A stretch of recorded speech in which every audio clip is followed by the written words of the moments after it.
Get the skills, be the boss. No more time to feel lost. Lead the way every day. Find success, it's here to stay.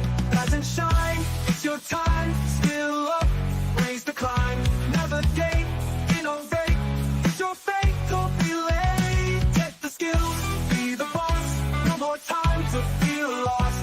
Lead the way every day. Find success, it's here to stay.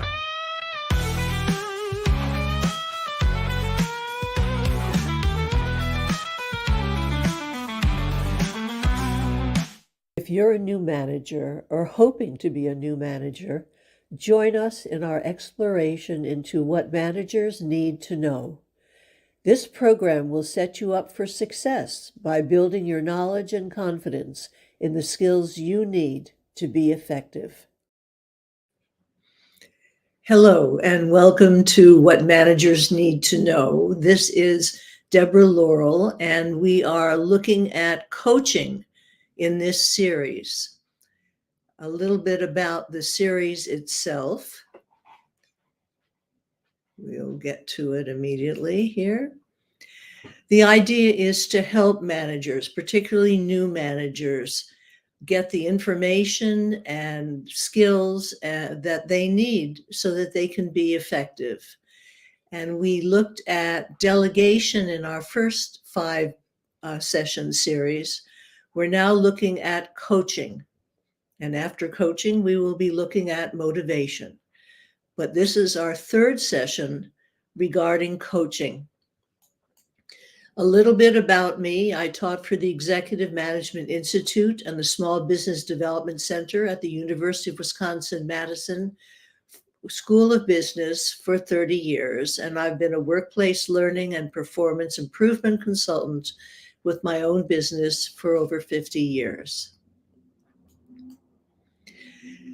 So 2 weeks ago, we looked at what coaching involves, and we saw that it was a 3-step series of, series is the wrong word, but had 3 steps: training, developing, and problem solving. And you might do all 3 with an employee. You might do just 1 or 2 with an employee.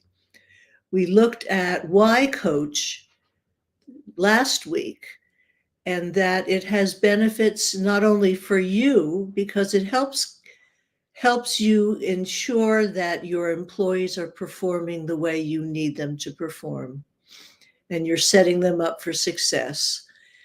But that it also has implications and benefits for the employee, clearly, by helping them develop new skills and learn how to perform them competently, but also for the organization. Today, we're looking at when to coach. So if you would answer in chat, what would indicate that coaching is needed? Hi, Tabitha. Thank you for coming. So what would indicate that coaching is needed? Whether it be training, developing, or problem solving.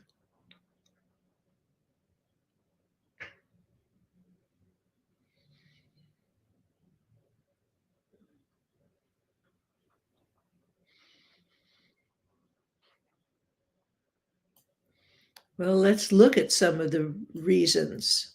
These are coaching triggers.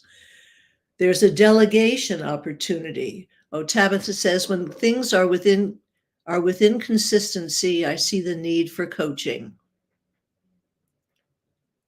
I see the need for coaching.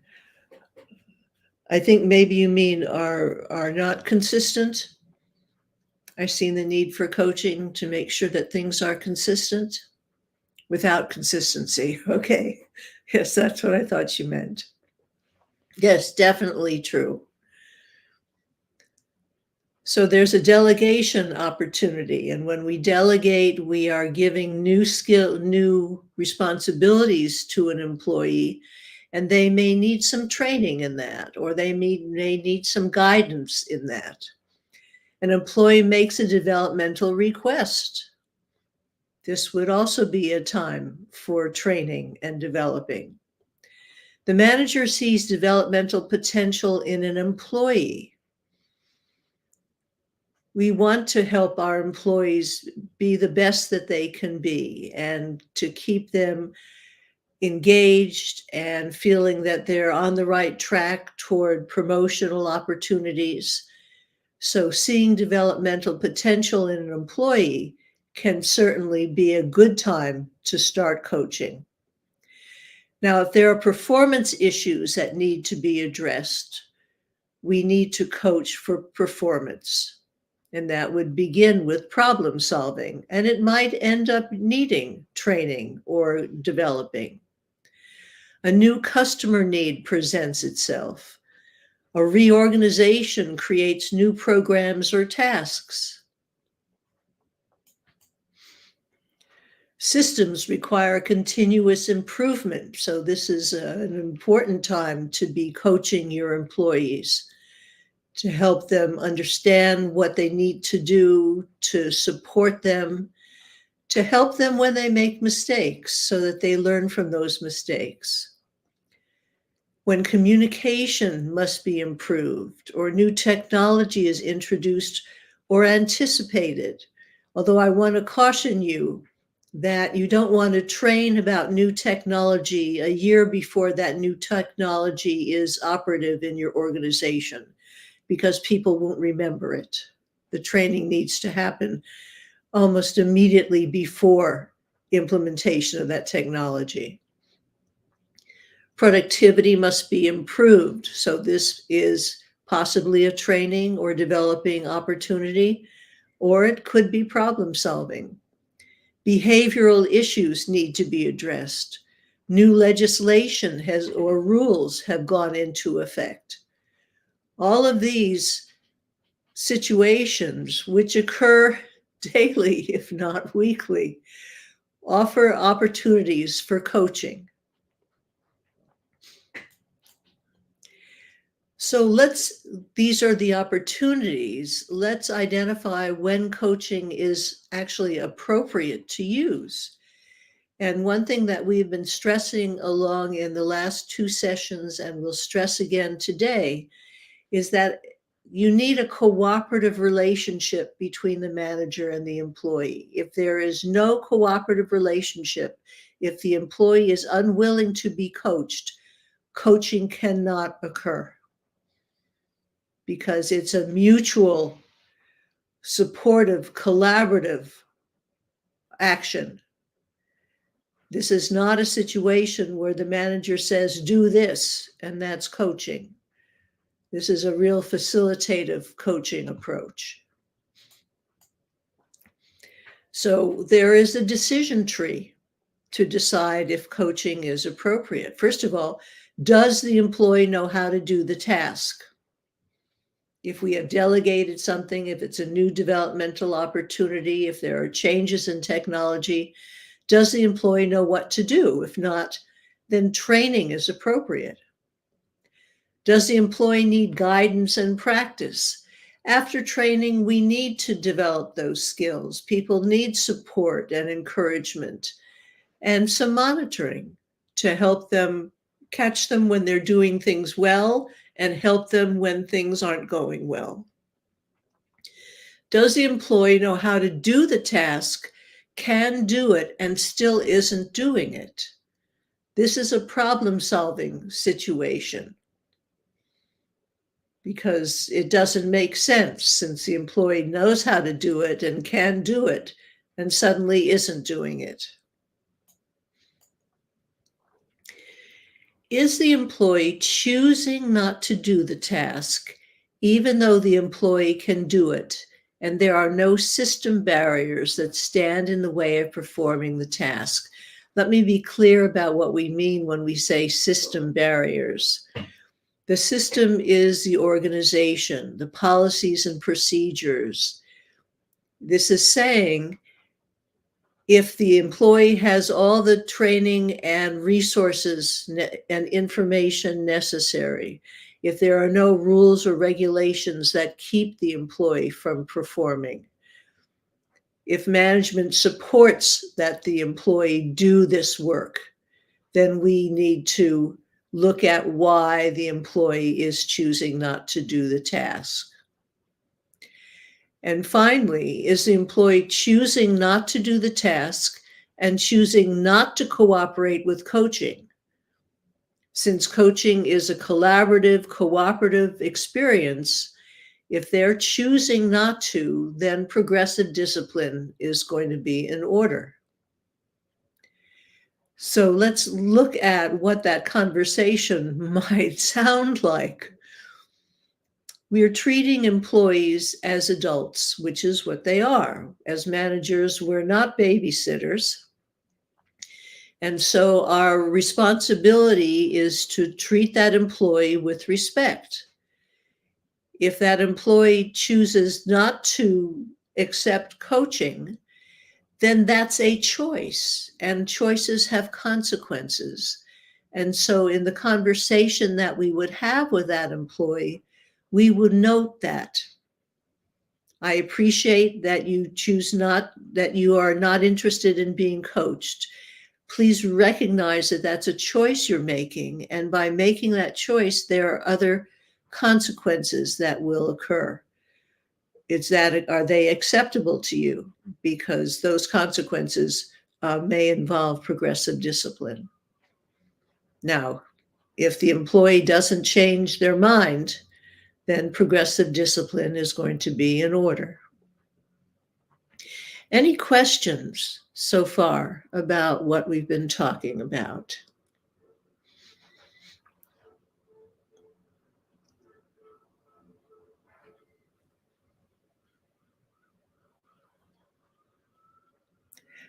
More and more these days, the manager's role is as coach to help support employees to be successful, to give them the training or the development or the problem solving assistance that is necessary so that they can be successful in their jobs. And when they're successful, then we as managers are successful and the organization is pretty happy.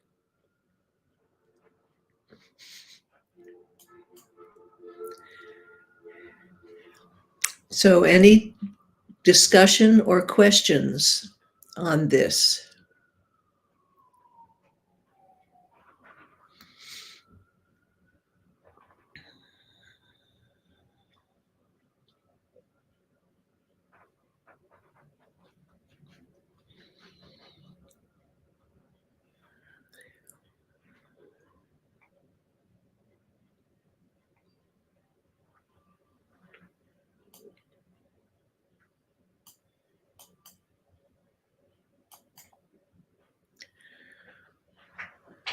Well, what would be your key takeaway about when to coach and when not to coach?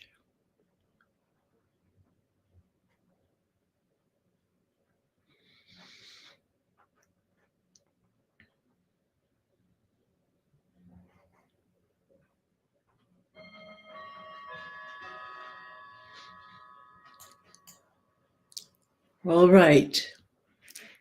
I started to touch on what we would say in that conversation with the employee in a coaching situation.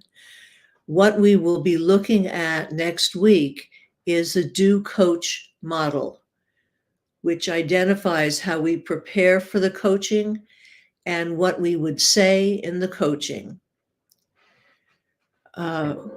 Carrie, coach after a supportive relationship is established. Yes, thank you. That is definitely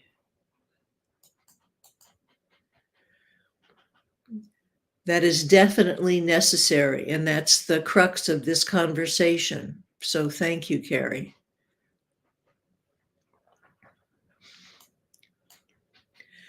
So we will look at the do coach model and walk through those steps so that you know how to prepare and how to handle a coaching conversation.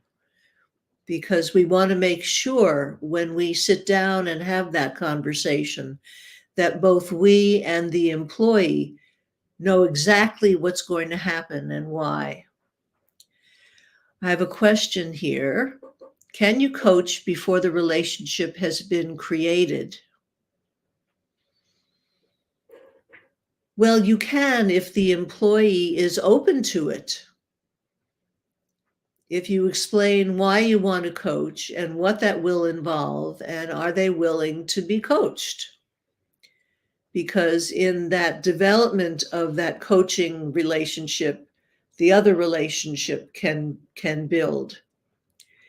If the employee is unwilling to talk with you, that's a whole nother kettle of fish. And we'll look at dealing with those kinds of situations when we look at performance management tips and techniques in future months. So I hope that's responsive. You can coach if the employee is willing to be coached. If the employee understands that you're coming from a place of helpfulness, and truly something that employees need to understand is we don't have to spend time with them if they're not willing to do what needs to be done. So every time that we choose to spend time with someone and invest in them, that means that we believe that they can be successful and we want to help them be successful.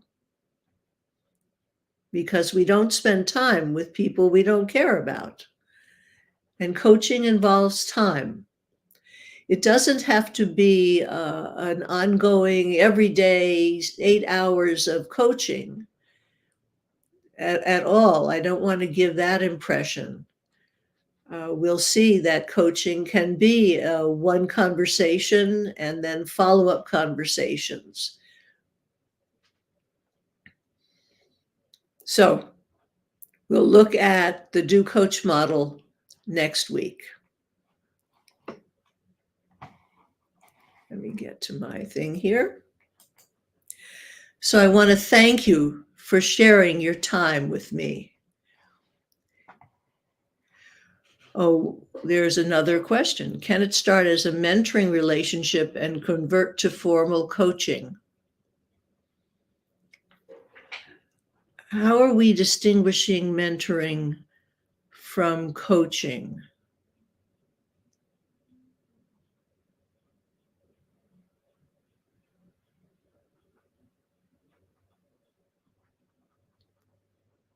Tabitha, when you think of mentoring, what is it that you think of?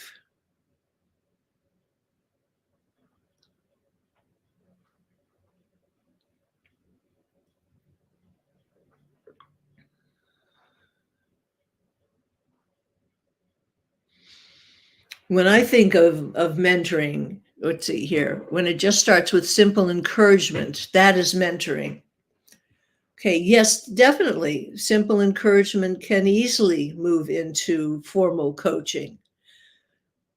And coaching, when we say formal coaching, I think of coaching really as a key management style and not so much as a formal matter, but an ongoing. I see things aren't working out. Can we talk about what you need here? That is a coaching conversation. Assuming the person says, sure, I'm overwhelmed. I don't know what to do. Okay, well, let's back up and let's look at what you're doing right now and what you need to do differently. And let me help you through that. That would be coaching. So if that's formal coaching, then yes. But we have models in sports of coaches who just kind of yell and scream and people jump to. And then we have coaches who are very facilitative and supportive and working with the individuals to help develop their strengths and address some of their weaknesses. And that's the kind of coaching that we're talking about here. So thank you, Tabitha, for your questions. So again, I want to thank you for sharing your time with me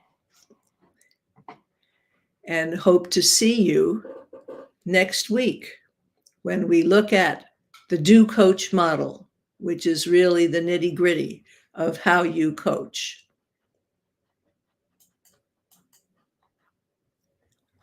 Oh, and I'm not going to the right place.